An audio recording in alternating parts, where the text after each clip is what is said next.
I'm Marvin Pinkert, Executive Director of the Jewish Museum of Maryland. It's my pleasure to welcome you to this second presentation in the series Jews of Color, Jewish Institutions, and Jewish Community in the Age of Black Lives Matter. For those of you who missed the first program in the series, please consider using the link in the chat to view the recording at a later point. Before we get started, I'd like to take a moment to thank our partners in this series, Chizuk Emunah, and to thank Abe Kronsberg, whose vision and support has made this series possible. For today's presentation, The Consequences of Acceptance, From the Jewish Race to White Privilege, I welcome back two colleagues who are no strangers to the JMM. First up, your moderator for this afternoon, Tracy Guy Decker. Tracy, as most of you know, was until recently the Deputy Director of the Jewish Museum of Maryland. She is now an independent consultant, scholar, writer, and podcaster.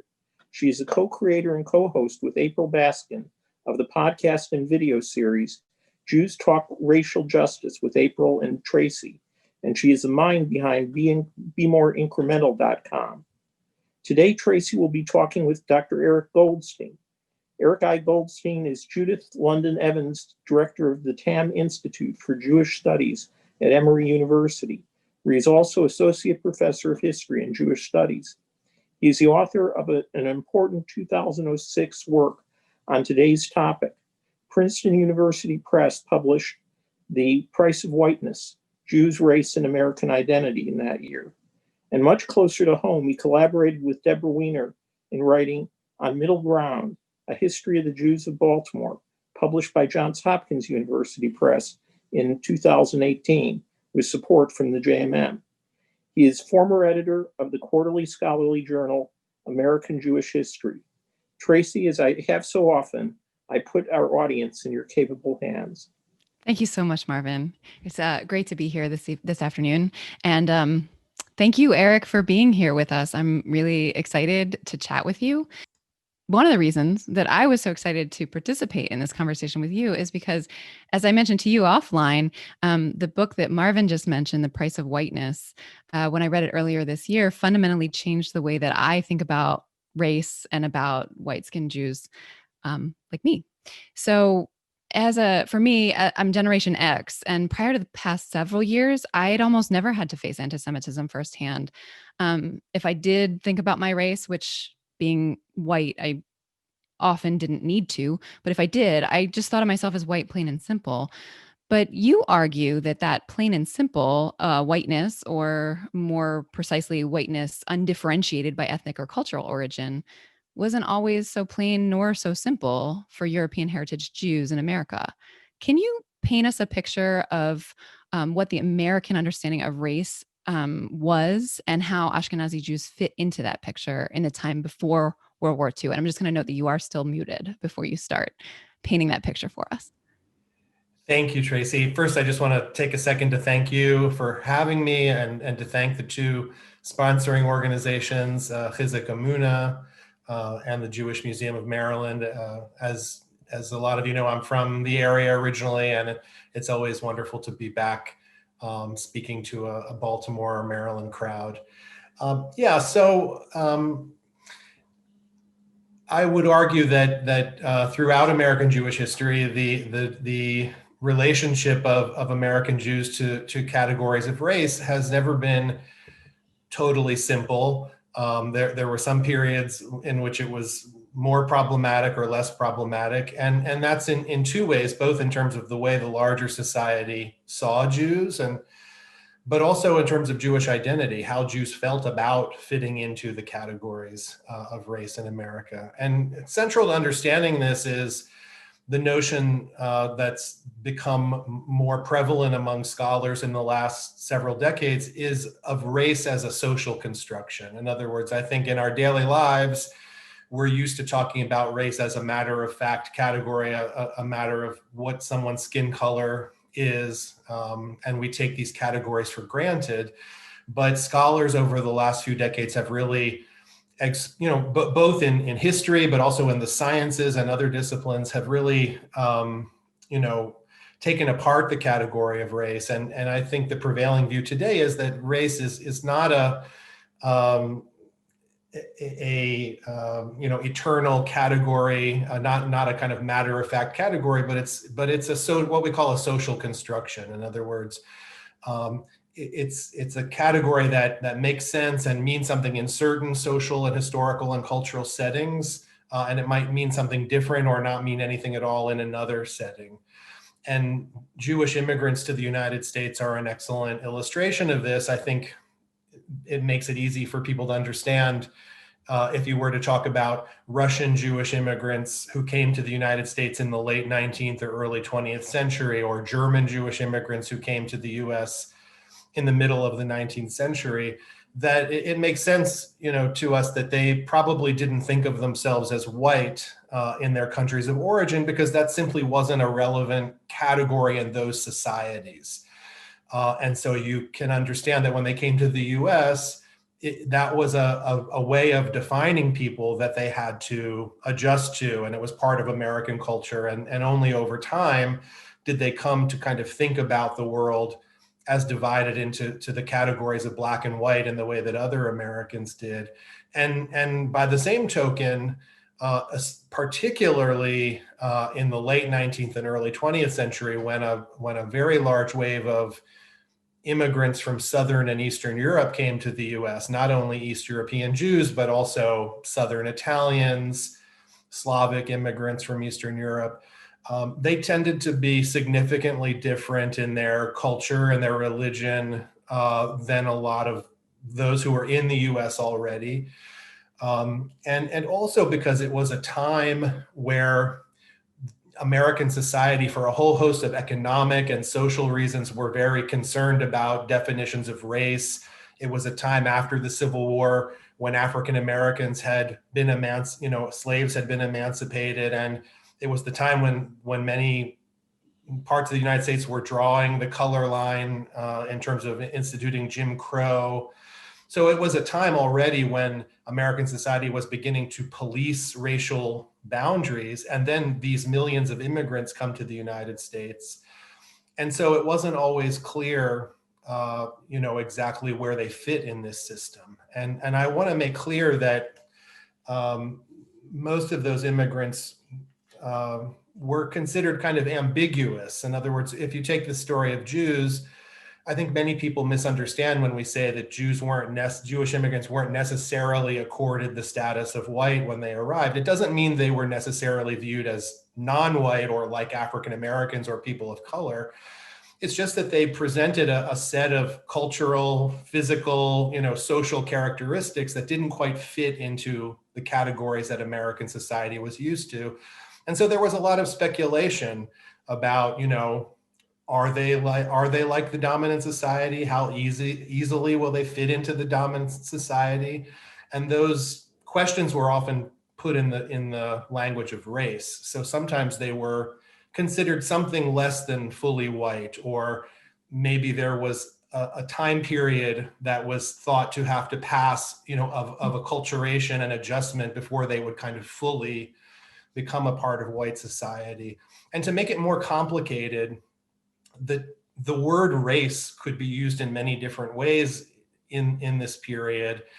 And groups like Jews and Italians and Irish were often called races. It's sort of, today we would usually use a term like ethnic group, but that didn't exist in the 19th century. Culture and biology were not seen as distinct categories. And so the difference of groups like Jews or Irish were thought to be innate differences that were passed down, innate character traits. So although when those groups were called races, it didn't necessarily signal or mean the same thing in the minds of Americans as when people described African Americans or people of color, but it was the same language, and the meaning of race was fluid enough that sometimes Jews and other groups could be marginalized or described in ways that was similar to non-white groups. So Jews and other immigrants really challenged the stability of the American categories of race. And so for several decades, they were in a kind of uncertain spot where They were sort of partially accepted. They, legally, their whiteness was recognized in things like naturalization and citizenship. But socially, there was some question mark as to whether they were kind of fully a part of white society. So some people have described this as a kind of probationary whiteness. And really not until the period of World War II did they integrate sufficiently to be considered a kind of undifferentiated part of white America. Yeah. So this idea of what we would call ethnic category as a racial category, for Jews in particular, in addition to being a religious category, being a racial category, it's both hard for me to wrap my head around, but also somehow resonant.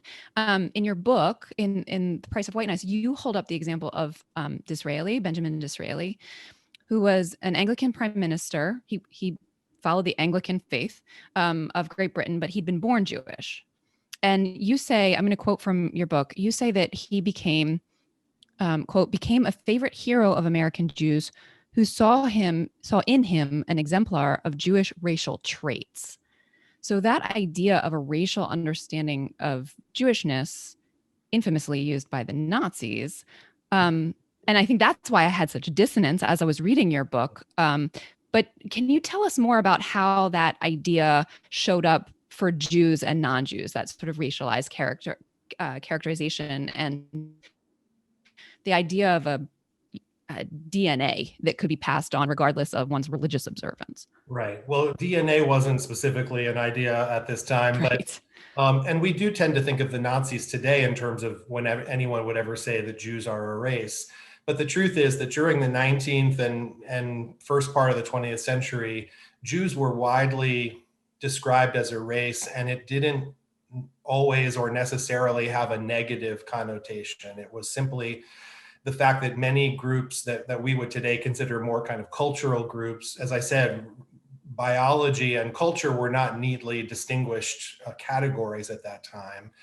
And so, if you read the press of the period, you would see Jews described as a group having a kind of innate set of character traits. And those might be negative. They might be that, Jews are stingy, or Jews are, sharp traders. But it could also be that, in an article about Jews in East Baltimore in 1905, they're described as a group that has a particular regard for family life, and they have a religious piety that's, part of their makeup. It's described as really like an innate trait that's part of their makeup. So it could be positive as well as negative. And also for Jews themselves during this period, they were very attracted in some ways to the term race, because first of all, traditionally, in traditional societies, Jewishness was not just a religious designation. It was a designation that described all aspects of the lives of Jews. And so when they came to a place like the United States, the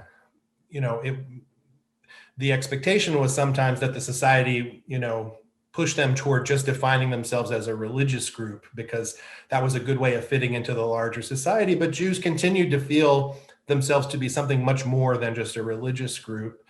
And to express that, the most convenient term of the period was race. And particularly because a lot of Jews of this period, as they Americanized, they may have stopped being religious or stopped performing very marked Jewish, observances or cultural patterns. And so race was a kind of term that described to them the kind of intangible sense of connection that they had to the Jewish group. It didn't require any behavior. You didn't have to go to synagogue. You didn't have to live in a Jewish neighborhood, but it was a way of describing the feelings of connection to Jewishness that remained even as one's life was changing in ways that made them less obviously Jewish.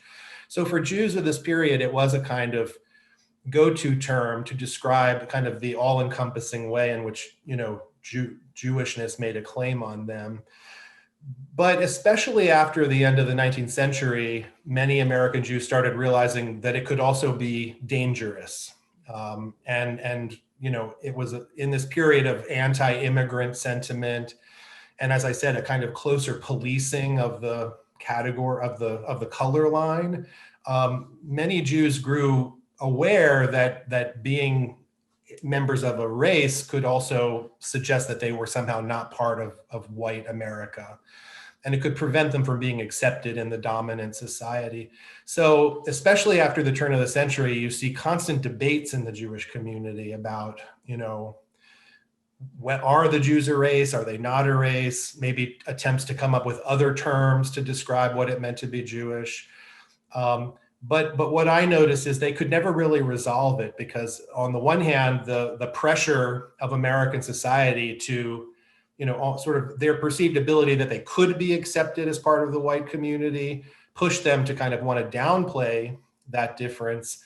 But on the other hand, that was the way that it made sense to them to express their Jewishness. And the thing about Disraeli, I think you can even think of today, that there is this kind of way in which many Jews talk about people who are Jewish, celebrities and so on, and they want to claim them, and they sort of are proud that they're Jewish because that somehow reflects, I'm sure many people have heard people talk about how many Nobel Prize winners there are who are Jewish and things like that.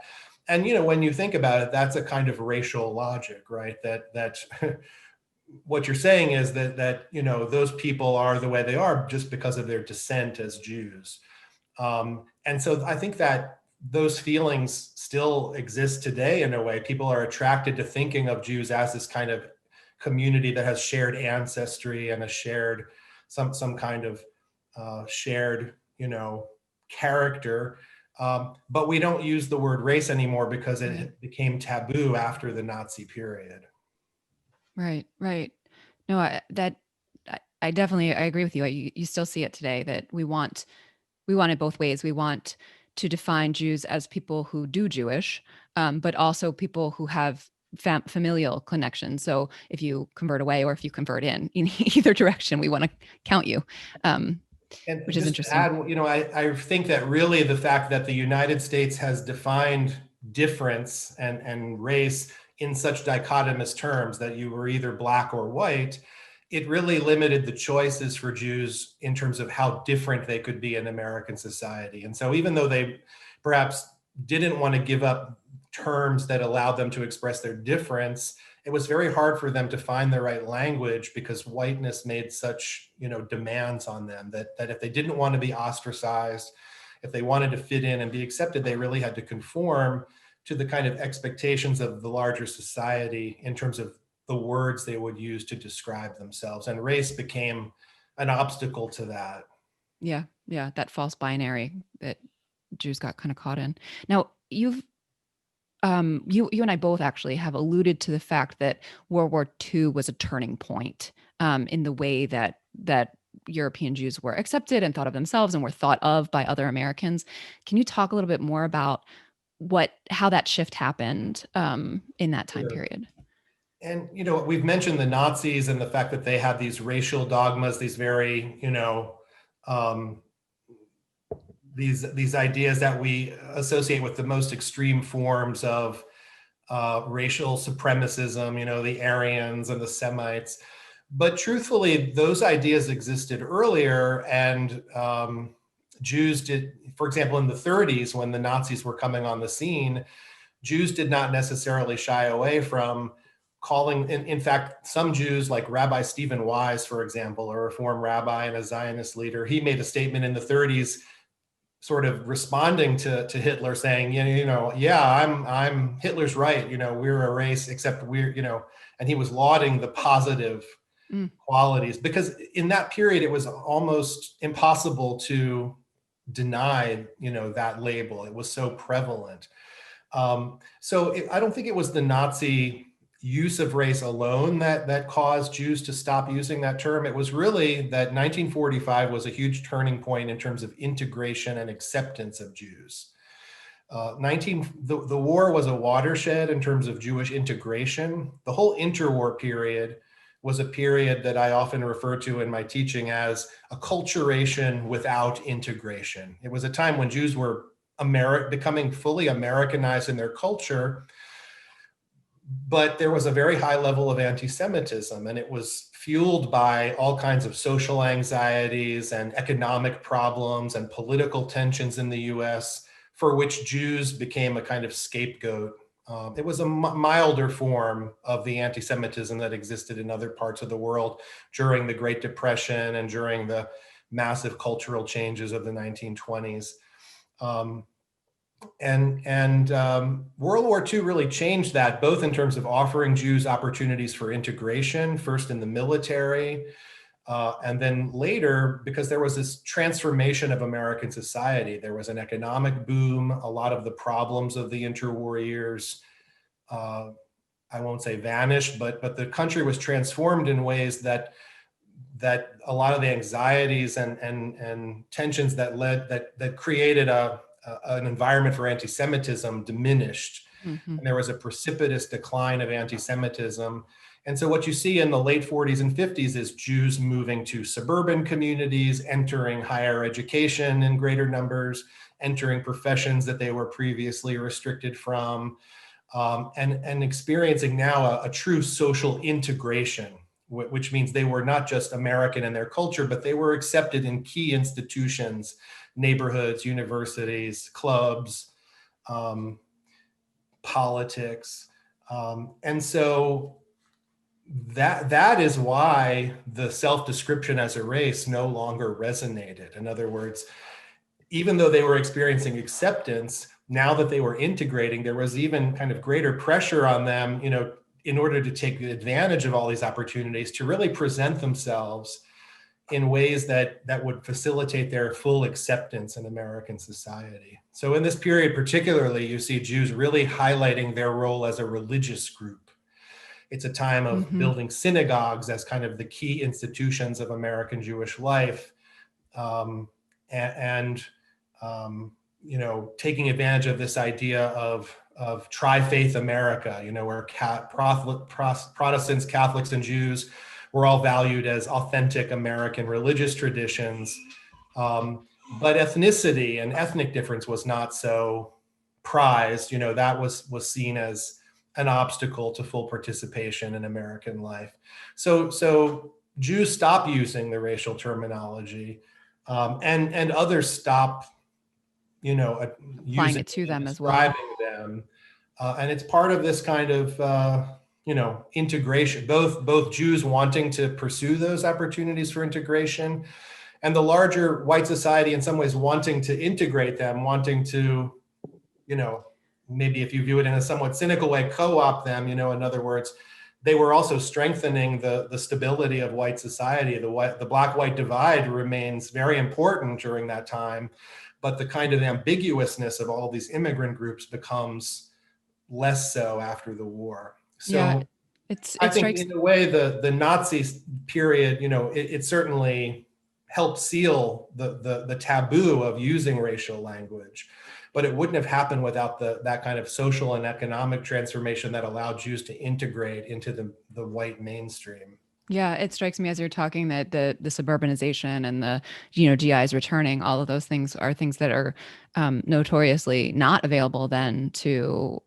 people who are identified as Black or Negro at the time, and so that also sort of, when you're talking about being integrated into American societies, integrated into whiteness or into white society, I think it's really fascinating. I wonder about too, as the defeat of Nazism, part of the defeat of Nazism is also the rejection of anti-Semitism. So then do you think that that's also wrapped up in that time period? One of the things that furthered this was during the war, even leading up to the war, the Roosevelt administration started to use a language that's been described as an inclusive nationalism. In 1924, Congress passed the Johnson-Reed Act, which restricted European immigrants from coming to the U.S. in drastic numbers and practically ended the entry of Jews into this country. And only about 12 years later, Franklin Roosevelt, I think, realizing that there were now large ethnic constituencies who had become citizens and were an important part of the voting population, changes course and starts courting immigrants and starts talking about the United States as a nation of immigrants, which sounds normal to us today, but in 1936, that was not something people normally thought of, praising the United States as a nation of immigrants.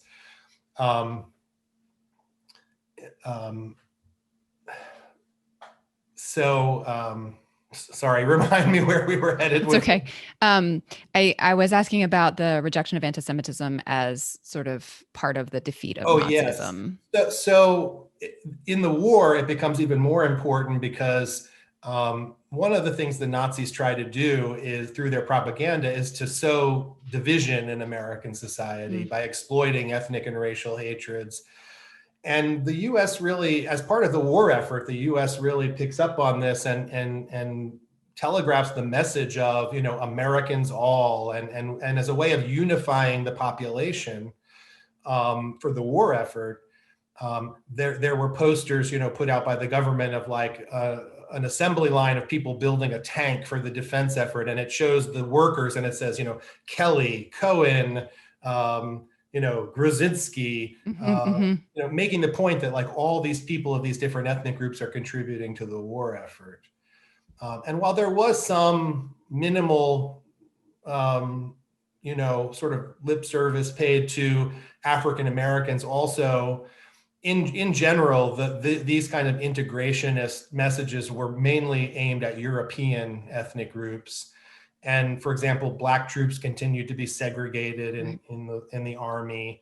And I think that African Americans felt after the war that they had benefited much less. They too tried to talk about a double victory and that we had fought racism abroad, and now we should bring those lessons home to give African Americans more rights. But that they had a much less resounding benefit from that rhetoric than did groups like American Jews. Yeah. So I'm going to use that as a segue into the next thing I wanted to ask you about, which is that a lot of white-skinned Jewish Americans take pride.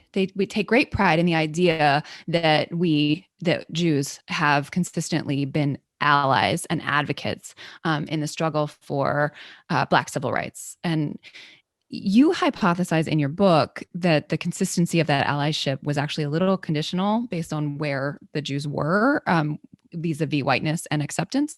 Can you walk us through some of those conditions that seem to be required, as your analysis shows historically, for Jews to be outspoken advocates of Black civil rights? Right. It's a difficult issue because I do think, as a group, there certainly claims to be made that the Jews, more than most other white groups, have had a kind of disproportionate representation in movements for civil rights. But it's nowhere, historically, it was nowhere near as consistent or reliable, as I think many people feel. And what you said is totally right, that it was a reflection of where Jews were in the process of acculturation and integration. And what I usually say is that Jewishness, there was no one predictable result of being Jewish in terms of how one viewed the issue of race. So for example, an immigrant who was just in the beginning stages of acculturation and trying to gain acceptance in American society, the fact that they came from a background, from say, Russia, where Jews were the subject of ethnic violence, that could actually be an incentive for that person to distance themselves from being associated with African Americans, or to adopt some of the more racist kind of language or social behavior of say young people in urban centers, because they were in a position at that moment of staking their claim to being white. But in another situation where Jews perhaps worried either, where they were less aware, let's say they were brand new immigrants. There are examples of immigrants just fresh from the old country who weren't aware of American racial etiquette. There are stories of Jewish peddlers in the South, or who go out into the countryside and they meet Black customers and they share meals and they accept invitations to stay overnight. And only when they get back to their relatives who have been in the country for 5 years are they told, you shouldn't do that because it won't be looked upon kindly by the white citizens. Yiddish newspapers often published reports of race riots against African Americans. And to them, they were seeing them as pogroms. The Springfield riot in Illinois in 1908, it was reported in the Jewish Daily Forward as a pogrom on the Negroes. That was the language that they used. In Yiddish. In Yiddish, yeah. But then, as especially young people became more sensitive to the status, the meaning of racial division in terms of their status, they were perhaps, more likely to engage in, and there are all kinds of examples of, the behavior of young Jewish kids in urban settings, or even, having entertainments like minstrel shows or things. And also rejecting, there are also cases where in the English language Jewish press, there were Jews who vehemently rejected the comparison of, say, the Kishinev pogrom of 1903 to lynchings in the South. This was something that was commented on in the general press.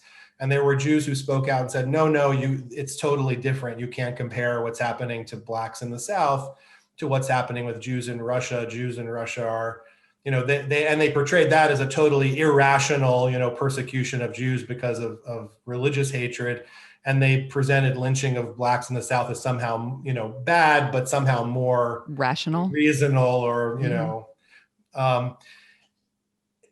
the other thing I want to point out is that there, before World War II, because Jews as a group did not enjoy a high degree of acceptance and integration, you tend to see pro civil rights, sympathetic activism on behalf of African Americans among very specific segments of the Jewish community. So, for example, one are wealthy philanthropists like Julius Rosenwald, who was the CEO of Sears, Reform rabbis, some of whom were involved in the founding of the NAACP.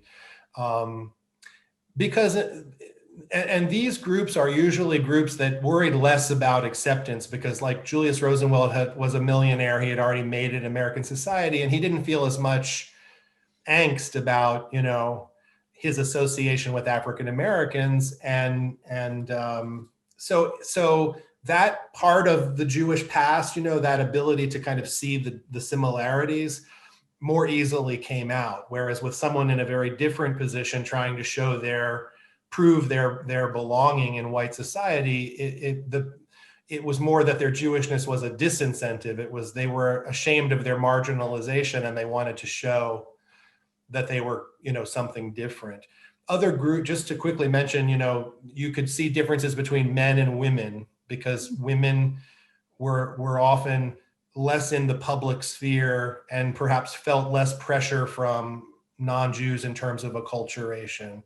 And so you sometimes see more activism on the part of Jewish women than men, or they had different relationships with the larger society, where, say, they were part of a women's organization.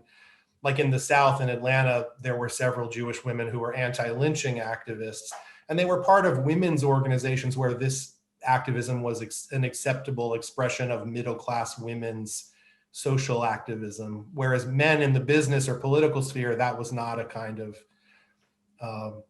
type of activism that was looked positively upon.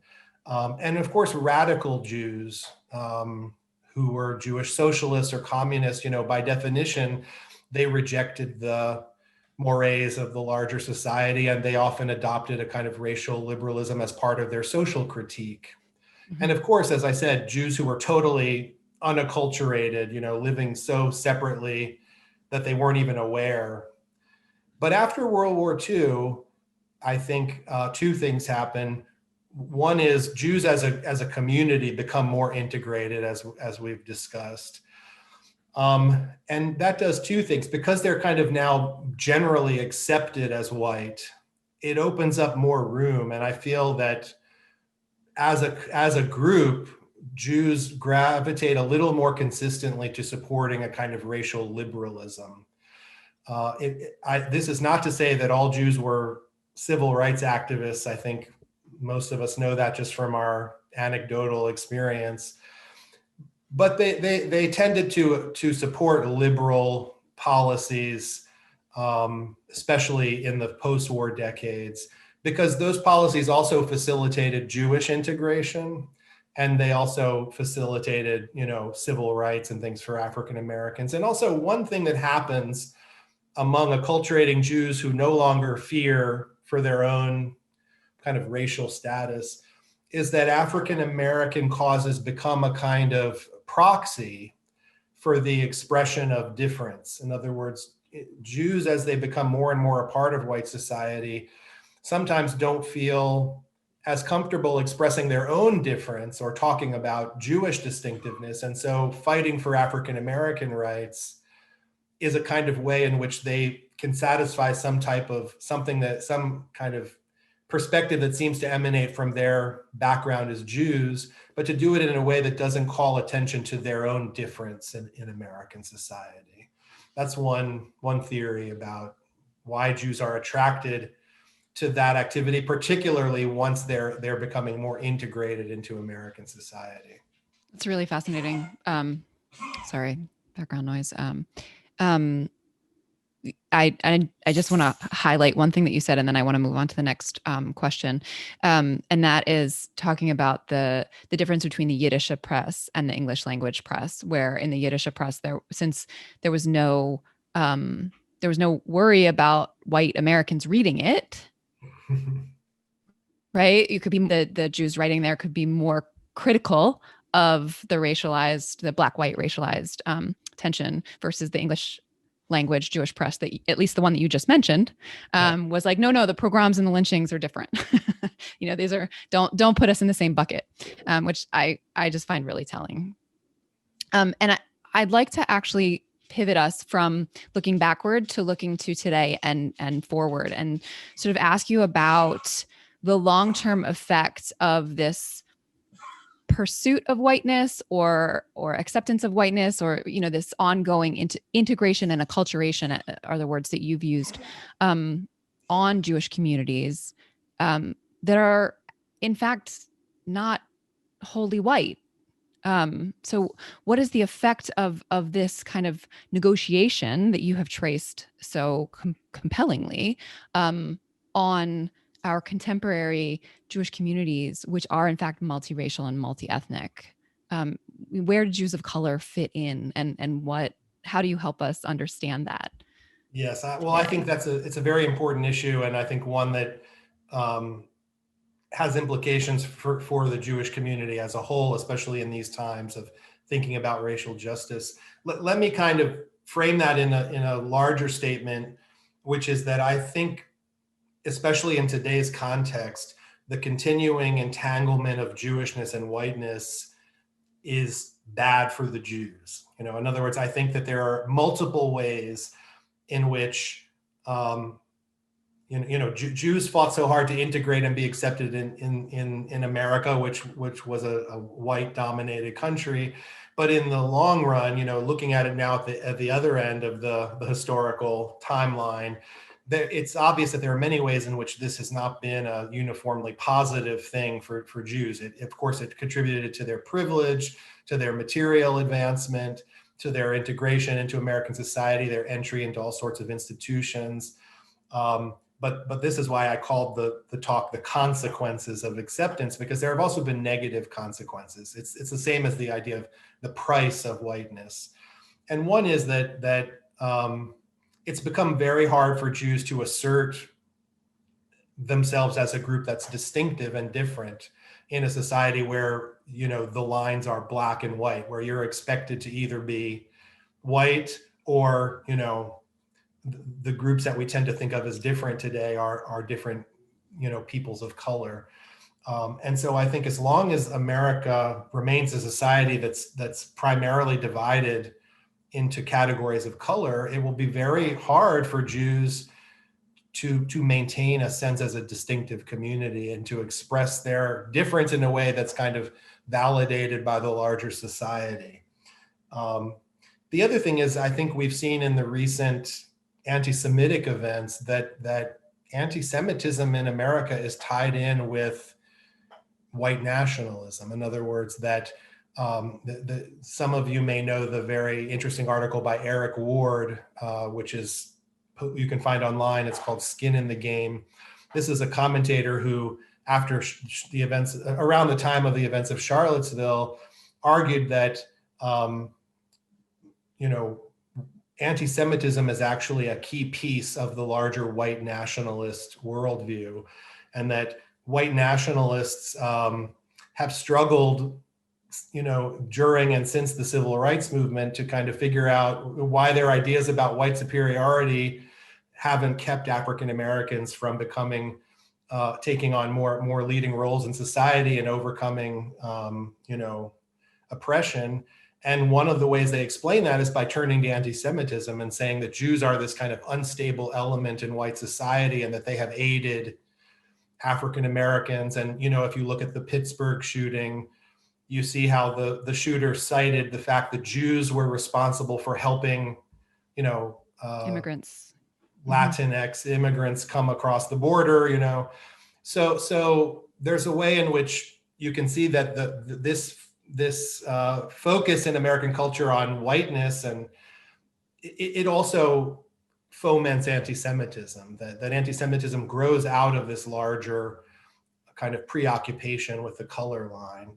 And then to finally get to the issue about Jews of color, it just shows how even within the internal dynamics of the Jewish community, the fact that Jews of European origin have come to think of themselves as white, it creates problems within the Jewish community, where in the last several decades, first of all, there have always been at least, some numbers of Jews of color. Their stories haven't always been known about or told, but especially in the last several decades, the number of Jews of color has grown exponentially for all sorts of reasons, and just reflects, that the Jewish community has become more diverse as part of its engagement with the American landscape.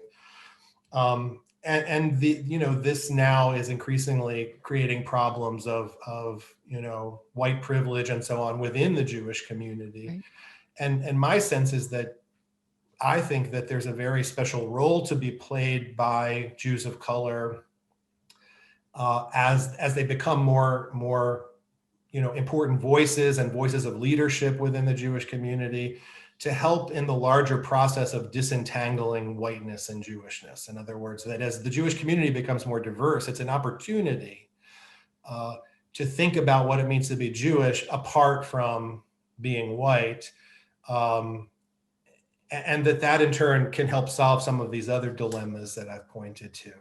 The key is that that's not something that necessarily can happen overnight. I know there are a lot of Jews who, don't like to check white on forms and want to kind of not refer to themselves as white, or argue that Jews aren't white because of the Jewish history of persecution. I think that's also problematic in the sense that, I think by any reasonable argument, Jews of European background do substantially benefit from white privilege in the United States. And if to the extent that being Jewish gives them a perspective that is sympathetic to racial and, to issues of racial justice, I think the best thing that they can do is to work to kind of, work against systemic racism. And I think by just kind of like saying, well, Jews aren't white, it's an avoidance of the issue rather than kind of confronting the hard work that people need to do to fix these problems. Right. I hear that. That resonates for me, especially as in the first session, we heard a conversation between two Black Jewish women, and they noted that they're both Jewish but can't click other. I'm not Black, I'm Jewish, that's not an option. So it's about time I want to turn to the audience. So those of you listening, please use the Q&A to send your questions, and I will be reviewing them and sharing them with Eric. If you are watching on Facebook, please put your questions into the comments, and we have folks who will be watching who will be feeding them to me so that I will see the questions from Facebook. So please do send us those. So, and we actually do have a couple of questions. I think here, the first one from Ted Merwin, I think is going to be pretty easy. The question is, did Jews refer to themselves as a race or as being of the Mosaic persuasion or otherwise? I'll let you answer that. All of the above. I mean, and again, it depends on what time period, but from beginning in the 19th century, it was actually only once German Jews or Central European Jews who came to the US in the mid 19th century, as they became more Americanized, they started using the word race to describe themselves, because that was the term prevalent in American society to describe groups like Jews and Irish and so on. And they use it for the reasons that I described earlier. And they would have used words that are not so familiar to us today, like Hebrews or Israelites, right. which also had a kind of racial, sense to it, evoking the descent of contemporary Jews from the ancient Israelites. And that was very common up until World War II. But as I said, after the turn of the century, there was more debate in the Jewish community. There were leaders and rabbis who said, Jews are only Jews, that only means being part of a religious group. Mm-hmm. But like, you mentioned Benjamin Disraeli, there was a Jewish leader named Simon Wolf, who was a lobbyist, kind of one of the first Jewish lobbyists. And he went to Congress in 1909 to argue that Congress should not adopt, that the US should not use Jew as a racial term in U.S. record keeping, and he himself, he was arguing Jews were only a religion, and he himself couldn't really defend that position because he kept referring to Jews in ways that went beyond just religion, and so it just points out the difficulty, right? That Jews were in this kind of strange space where they saw the danger of being called a race, but they couldn't really get away from it, because at that time there was no other way of describing Jewishness beyond just religion. So I have a question here from someone watching who is self-identifying as a Jew of color and is asking for advice when faced with folks who, talking about racism and white privilege, kind of raise up that I'm not white, I'm Jewish idea. Do you have any advice for this person? Right. Well, I think that I don't want to punt this one, but I want to just recommend a great little article that was in the New York Times about a month ago, in which a professor from Princeton, Kwame Anthony Appiah, and I think you all might. Yes, actually, we're going to put it in the chat right now.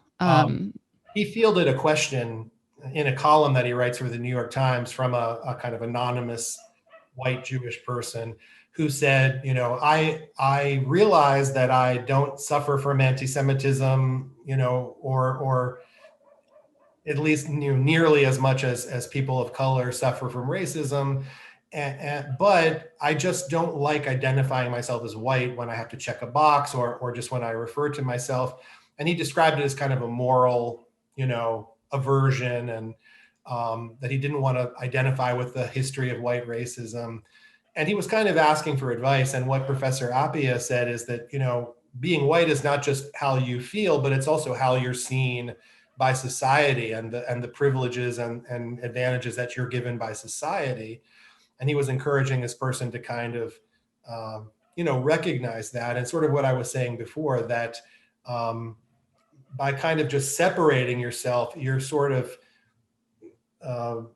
avoiding confronting the, and being part of the solution, that really to fight, racism in America, people who enjoy those privileges have to be, a significant part of the solution. And by kind of denying that you have that privilege, you're sort of separating yourself from being part of that process. And I thought he answered it in a very sensitive and compassionate way while still kind of pointing out the problems of this. So I would kind of recommend that little article as a great guide, of how to talk about it with someone from a kind of compassionate standpoint, but still it was very effective. Yeah, I would just add to that. I read the article that you recommended it, and it is great.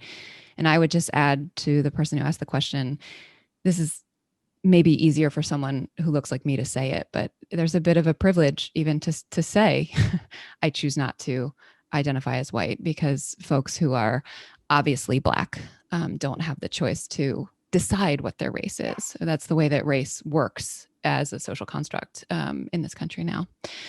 So there's a lot of folks here. We're running out of time, but I do want to, there's more than one person who's really interested to hear your thoughts about how some of the patterns you've traced may or may not translate onto Hispanic or Latinx issues. And do you see, one person says, do you see Latinx moving away from a racial category potentially following the patterns that you've traced? Somebody else says, do you have thoughts about the complexity of Hispanic/Latinx issues and race today versus the Jews? I mean, I think that two things. One is, I think that the group that we refer to as Latinx provides a really great example of the fact that racial categories can look different depending on the setting. And I think we've learned in this last election, right, that there's even a problem of like grouping all of these people together necessarily in one stable category, because some of them are very different and they have different views and they hold different places in society. And so I think that itself is food for thought in terms of how we categorize people. Also, historically, there were times in US history where people of Latin or Hispanic background were not considered non-white. And then there was a period in which they came to largely be seen as non-white. So it's kind of the opposite trajectory that was experienced by American Jews, right? Where they became racialized in a way where they weren't in an earlier period. Also, in terms of Jewish relations with Latinx people, I think you could tell a version of the story that I'm telling if you did a study of like Jews in the Southwest or Jews in California. But at the same time, the reason that as a matter of fact, when I originally wrote my book, I started off by looking at different regional examples, and one was to write about California, and that where were Japanese Americans and all kinds of groups against whom Jews kind of defined themselves and related to, and in some cases had alliances with. But what I realized is that when I talk about the Black-white divide in America, I'm not necessarily referring to an actual social divide where everyone is either Black or white, but there's this kind of ideology in American culture, this kind of fiction that everybody is either Black or white. And there's this kind of desire in American politics and American culture to fit everyone into those categories, even while I think everyone would understand that not everybody is precisely either Black or white, and there's a much richer diversity. So I kind of look at that when I talk about the Black-white dichotomy. I'm not talking about a kind of accurate description of American society. I'm talking about a kind of ideology in which particularly white native-born Americans have tried to view society in that way, to reinforce a kind of certain image of themselves as racially superior and to stabilize their vision of American society. But underneath that ideology, American society has always been much more diverse and much harder to kind of, push into those two simplistic categories. So there's a way in which racial division, these categories operate on an ideological level, and then there's a much more complex social reality beneath them. Yeah. We are close to time. If anybody's on Facebook and you want to add a comment to send, or if there are any open from questions from Q&A, I want to shout out to the person who asked the question, the Jew of color who asked the question. A fellow JOC has said that they'll be happy to connect with you privately if it's useful. So send me a message. Sorry about the dog barking. I have a question from Jacqueline Rose. I'm sorry about the dog. She says, do you think promoting Black history in the Jewish community would improve treatment of Black people? For example, when we talked about the fact that Jews returning from World War II, GIs were able to take advantage of upwardly mobile programs and Black folks weren't, and that maybe can account for some of the difference in socioeconomic empowerment. Do you think that kind of education would make a difference? I think is the heart of the question. Yeah. I mean, I think all Americans can benefit from a greater knowledge of African American, but specifically in the field of American Jewish history, one of the things that a lot of colleagues in the field are trying to do right now is to better situate Jewish history within the larger history of race in America, so that we don't just view the experience of Jews in a vacuum, but we always understand them in comparison with or in relationship with larger issues of race and racial difference and racial conflict and civil rights, so that we're always more aware of, that Jews weren't just kind of operating in a vacuum, but that in integrating into American society, it was part of this larger racial drama. When there was anti-Semitism, it was often part of a larger set of issues in which anti-Semitism was connected in some way to white racism. So I think it's very helpful to be aware of the larger story, and that will help us also better understand the Jewish story and how it fits into that, and therefore make people more aware of how they're a part of this story.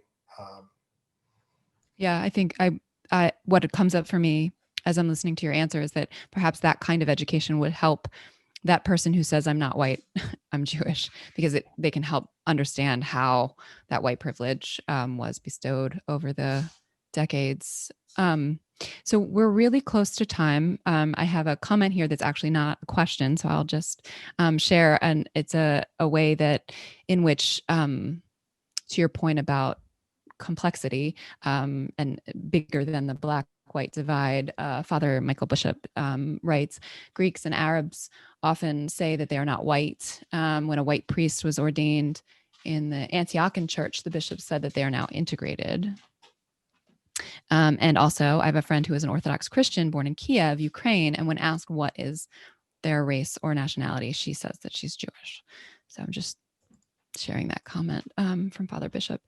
So I have a number of things that are going to be shared with you all listening for the next event in the series, which I think this was really great segue to. The next event in the series is coming up on November 22nd, I think. Andy, correct me. Which is racial profiling in the synagogue. So this is going to be a conversation between a Rabbi Grunberg at Hizikamuno, and a Jew of color here in our community. And tickets are being there. There's a whole bunch of stuff in the chat now that has just been put in. So please register for the next event. If you want to read that article that Eric mentioned from Professor from Kwame Anthony Appiah about I'm Not White, I'm Jewish, that is listed here. There's also the article by Eric Ward, which I highly recommend. It is a dense read, but it is well worth it, called Skin in the Game, about, I think Eric Goldstein did a great job of summarizing Eric Ward's hypothesis, which is that anti-Semitism, blaming Jews for other non-white people's success, is sort of underscoring a lot of white nationalism. Eric Ward does it much more eloquently, but it's a great read. The Price of Whiteness, I cannot recommend it highly enough if you care about this stuff. I mean, A friend of mine recommended it in late in 2019 when it's already, when did you write it? 2006 it was published. I mean, it's already, it's not a new book, but its time has come. I think, Eric, that you were just ahead of your time when you published it. And I'll let you say even more so if you care to about what your editor said about the title. But really, guys, excuse me, y'all, go out, read it. It will blow your mind. We do have a couple of copies available for sale at the museum through our online store. So that link is there.